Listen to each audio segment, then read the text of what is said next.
This is the first video about setting your hand up for extensions. I'm going to talk today about flats. And so what I mean by flat extensions is anywhere on the instrument between first and fourth position where you would be reaching your first finger back for the flat. Particularly, I'm going to talk about first position today.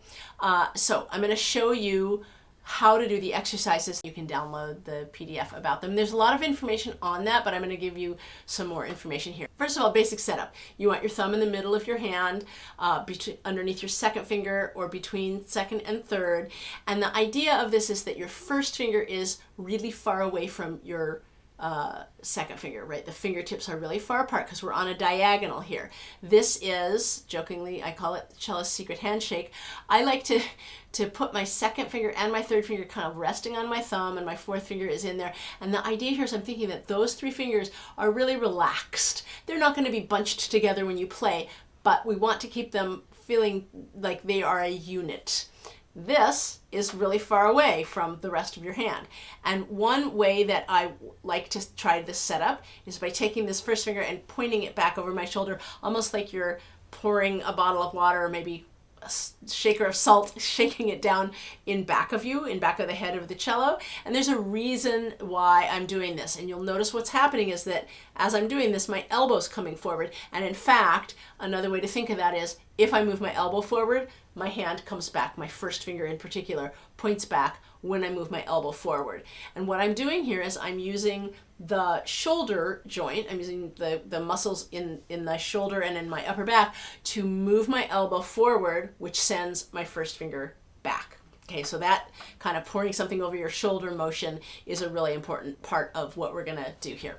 So then the next idea that I want to talk about is that when you're in a regular first position your first finger is a bent and curved finger, and then when you go for the extension, it's going to straighten out. And we'll talk about how to achieve that because it can be kind of complicated. Okay, so second part of the setup is to make sure that your fingertips are tilted. It doesn't work to do extensions from a square fingers where your fingers feel like they're going parallel to the strings. That's not actually a good way to play the cello. If you're someone that's been working with a really square setup, now is a good time to try to change to a more tilted setup. And so what I'm doing here is I'm making sure again that my thumb is underneath the middle of my hand, and I'm even doing that kind of my elbows a little tiny bit forward as I'm doing that tilty back thing. I am playing really on the corner of this first finger. I'm really not on the tip of the finger. I'm back on the edge, on the corner, and the rest of my fingertips are slightly pointing towards the bridge. So this is my tilted setup, and I want to be in this particular setup. There it is from the side with my thumb in the middle of my hand. I want to be in this setup because it's going to enable me to do this, which is where I want to go with my extension. And you'll notice as I'm doing that, I'm not moving these fingers here. So this is my sideways view of the extension. That's a little awkward for me and my hand to do right now, but you can at least see what the motion is as I'm doing this. So we're going to be working on exercises that do this, where specifically my second finger is not going to change. Okay, good. So I'm going to show you how to do the first exercise on the page because it's very mysterious the way it's written. I have written a half note that you're going to hold. That's going to be your second finger. This is a silent exercise, so it's not a double stop. It means hold the C, don't let go of the C, and instead what you're going to do is you're going to take your first finger and you're going to slide it back, stretch it back. It's okay if it's not exactly on the note at this point. We're going to practice this idea that my second finger doesn't move. My first finger is extending to a straightened, and it's not 100% straight, but straightened. And when I come back to my normal position, my first finger is bent. And I'm staying on the edge. This is the fingertip edge of the finger the whole time as I'm doing this. Okay, so that's exercise number 1. Exercise number 2 is written as if you're holding the fourth finger D. You're going to hold 2, 3, and 4 down this time, and you're going to take your first finger back to a straightened position and a bent position. Now, this is, I'm having a little trouble doing this because I'm not really doing it with my body set up, so now I'm going to put the rest of my body into it so that I can do it well. In the first go here, I wasn't really holding the strings down all the way, and I know it probably wouldn't have been really well in tune. Because for me and my body, and probably for you too, I need to come around the instrument like this. I actually get my left shoulder to come around the instrument, and particularly for low strings, I'm really pulling my right shoulder back, and my whole torso is kind of torquing. I am playing these flats from my hips, because when I go into this shape, I need to go this way. And so I've got that elbow forward thing. It's not just that my elbow is forward. I'm kind of doing this, I'm literally doing a twisting motion through my entire torso to get my arm here. Now that may seem sort of extreme, and I can, in certain ways it is, but what we're trying to do here is we're trying to use big muscles. They're not the tiny little things right here in our hands that get hurt really easily. I'm trying to use the big muscles to let the hand relax and do its work where the muscles are that it has to use. We have to be doing some amount of lifting the fingers, right? So the muscles have to work there. But with this torquing motion and with my shoulder rotation motion, here I am using muscles in my back to move my first finger back and forth. So the motion that I do here is interesting when I don't have my bow. Obviously, if I have my bow, I can't do this, but I'm doing it this way to show you how much torque I'd love to be able to get in there, and I might not get that much when I have a bow in my hand, but I'm trying to get a little bit of that in there. So this is actually great to practice it this way. This is exercise number 2, my silent exercise, where I'm keeping fingers 2, 3, and 4 in the same place, and I'm sending my first finger back. You can do it on all the strings, and interestingly enough, when I play on the C string with this kind of low flat, just to show you,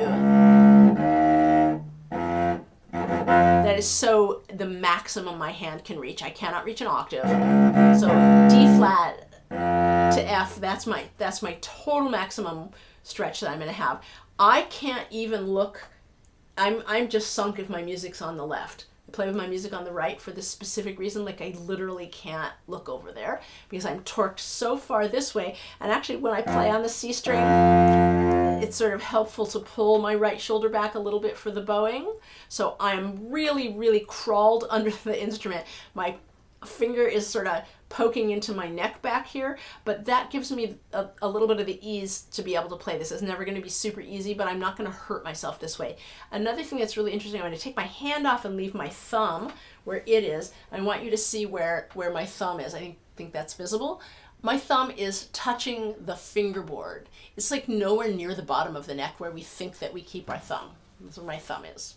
So one thing that is absolutely part of this package is that when I'm doing this going up and forward with my elbow, my thumb is going to roll to the outside of the neck. And in fact, for all of these extensions, my thumb isn't really under the neck. Even for the A string, my thumb is kind of on what I would maybe call the corner of the neck, so that I can really get height in my hand.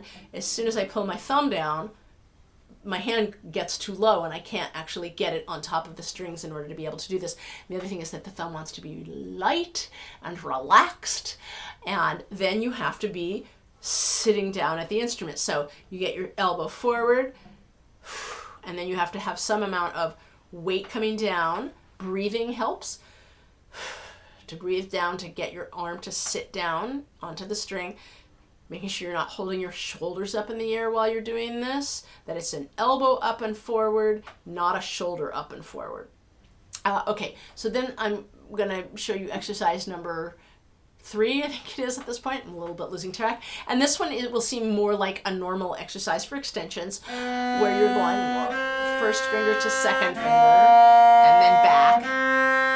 What I want you to do here is similar to exercise number 1. Keep your second finger planted while you move your first finger back. Move your first finger forward.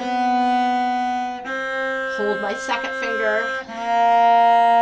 So remember, our goal is to not have our second finger move, and my thumb's not moving either. My thumb is slightly in front of my second finger because that's where that works for my hand. But I'm doing basically the same thing that we did in exercise number 1, except now I'm lifting up my second finger to let that B flat be heard back there. And you can do that on all the strings. The next one is another silent exercise, and again, it looks a little funny on the page. This is one for pivoting. So yes, we want to be able to reach this shape and to hold it, because sometimes we need to do things like this double stop. And as I go into play it, I find I want to come underneath the instrument. My thumb is super, super light. It's out on that outer edge, but I'm not grabbing on with it. I can even maybe take it off completely, but I've got lots of torque happening in my back in order to get my elbow forward so that I can comfortably do that third. But realistically, and actually it's not hurting my hand at all, but realistically, we want to be able to be comfortable when we're doing these kind of things. If we're doing some sort of fast repetition or scale-like patterns, you can pivot. That's what the last exercise on this page is about. This is another silent exercise. You're going to hold your second finger the whole time. You're going to drop 3 and 4 together down onto the string. My first finger's up. Then I'm going to lift 3 and 4, and I'm going to tilt back to the first finger. Right now, for this exercise, I'm not lifting the 2 because I'm still trying to get that 2 and 1 to be really separatey. And then I'm going to lift my 1 up, and I'm going to drop 3 and 4 down. When I lift 3 and 4 up, so I'm teeter-tottering this. I get myself back to 1. I teeter-totter forward. And so in real life, that would be something like this. And you can do that as an exercise as well. But the silent version of drop, hold the second. Hold the second. So I'm still holding the second while I'm going back for my first finger reach. Okay, those are some sort of strange kinds of exercises to work on. Don't hurt yourself. Don't do too much of it. Do little bits. If you don't feel like you have a really great command of the extension position, don't do very much of this at a time. You don't have to do all the exercises on the page at one sitting. You could decide you're going to do exercise number 1 for a week before you move on to exercise number 2. Go slowly. Stay as relaxed as you can. If your hand starts getting tired, or certainly if there's any discomfort or pain, hopefully there's not going to be any pain, but please take breaks. Don't do too much of this at one time. It does take some buildup of strength in order to have really good extensions. The more you can use your body, the easier your hand's going to be. Good luck.